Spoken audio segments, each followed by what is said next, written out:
Welcome back, everyone. Today what we're going to do is we're going to start filling in the background for our Monet Waterlily painting. We left off last time with this drawing, and we talked about how it was symmetrical and that the bottom section, or this middle section here, was a reflection of the sky and everything above it.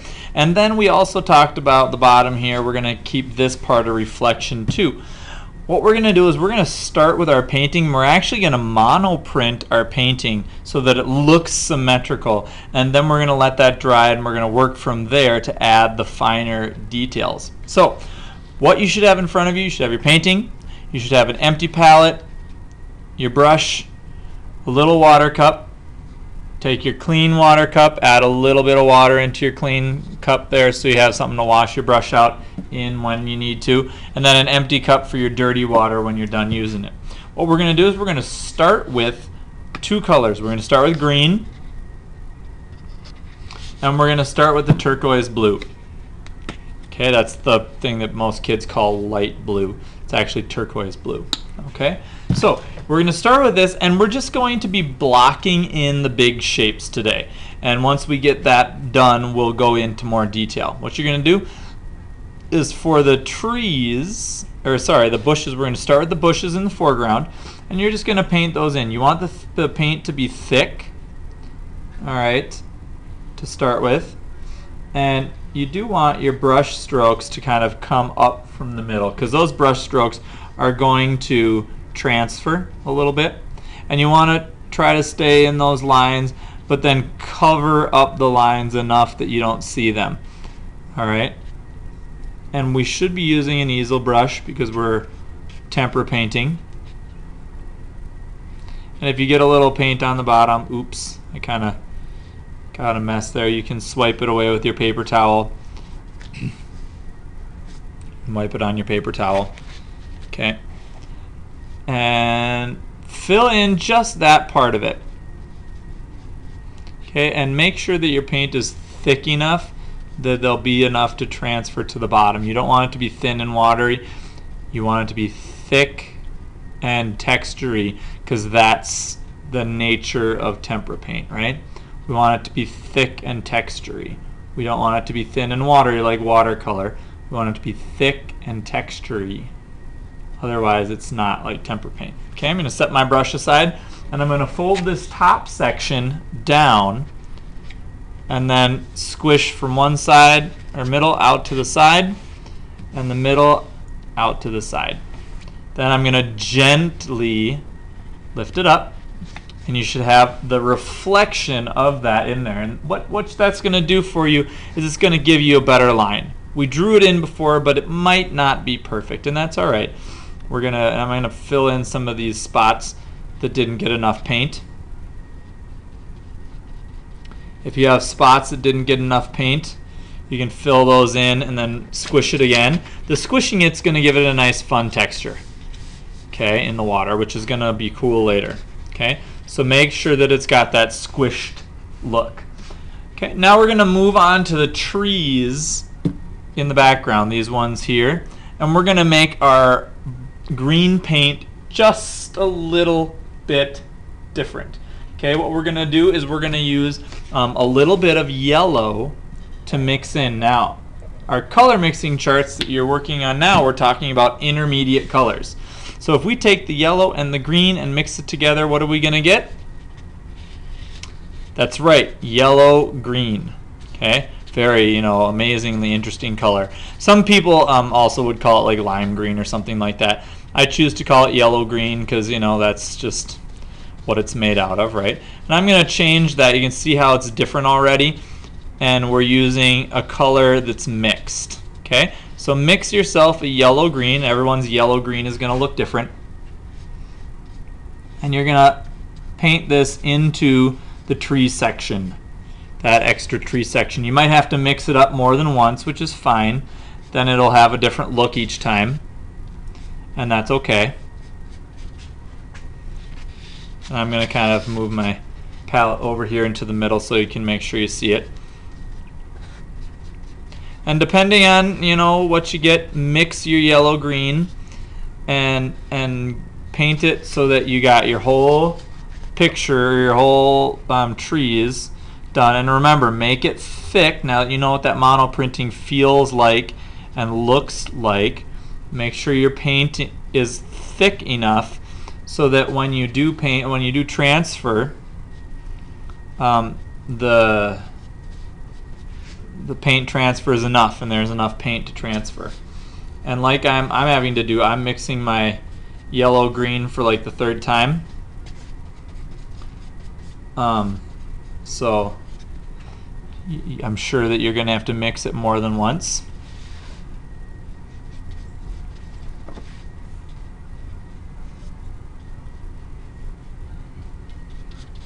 And there might be some places that don't transfer, so you might have to mix even more later. So here's my yellow green. I'm going to transfer it by squishing it.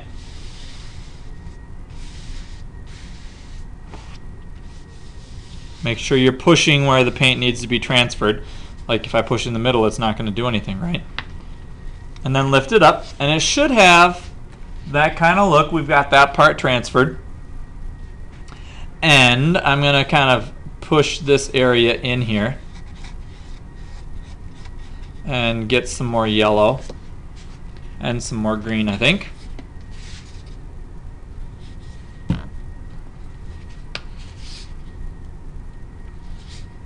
And I'm going to kind of work on this area. I'm just going to make a little bit more yellow-green.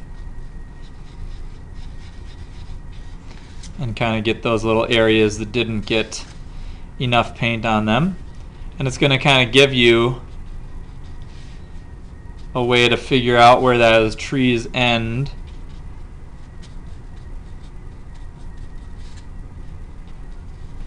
And this is just a base layer, boys and girls. We are going to do more detail on top of this, obviously.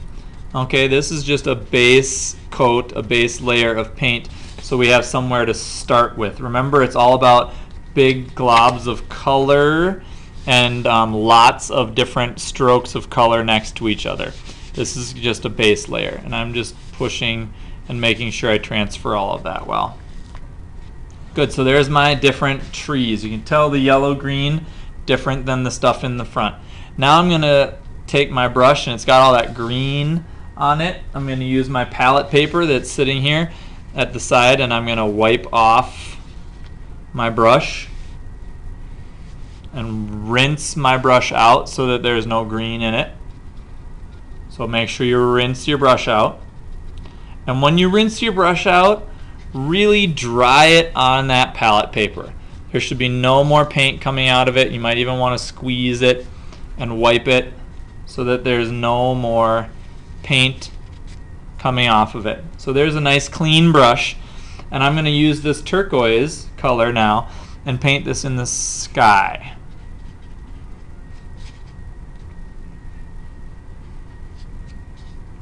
Notice how I've transferred this paint more than once, because you don't want that paint to dry, because if it dries too quickly and then it won't transfer, then you've got problems. Okay, so make sure that as you're painting, your paint doesn't have a chance to get dry before you transfer the paint. Okay, there's my sky painted in. I'm going to transfer my sky now.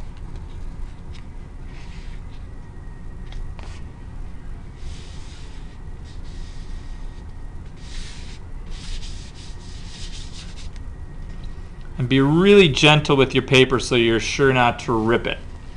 Okay, there's my sky. Ooh, I even got a little blob down there, a little sky hole. Now, we've got the top part of our painting finished as far as our first layer goes. You can still faintly see the outline of my bridge here and the outline of my bridge up here, which is good. That's what we want to see, because we're going to add that in just a minute. What we're going to do is I'm going to take some time to finish in this part down here. And what I'm going to do is I'm going to take the blue and paint it in to the water.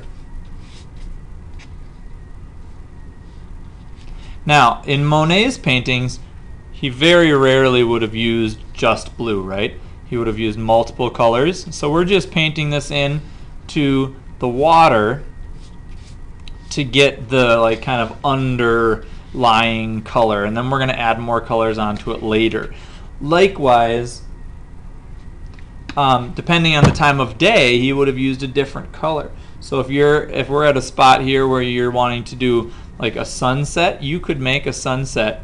This is kind of a middle of the day painting, but if you wanted to, you could add more colors in later to get the point where you've got different kinds of color working. So you have like a sunset, or you've got something that's working as far as colors that you want. Okay, I want to leave the colors kind of open to people so you know what, so you've got the ability to have some choice there. What you're going to do now is, I should have some pieces of like free drawing paper or scrap paper lying around. I'll put some out, and what you're going to do is, once you get the bottom part done, you're going to actually transfer it.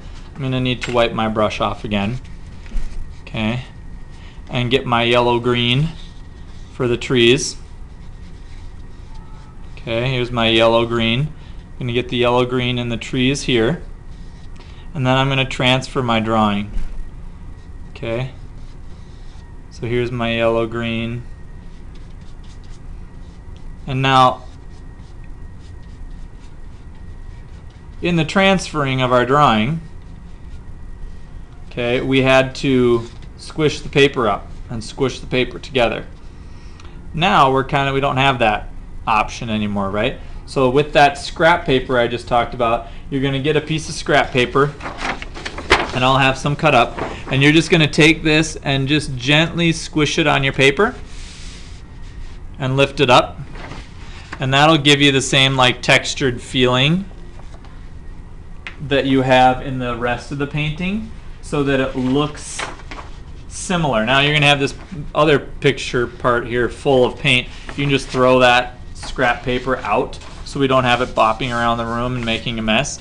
But your painting, when you're done with the transferring, should look something like this. Then we're going to dry them, make sure they're dry, and then we're going to work on the bridge section. So this is what your reflected picture should look like.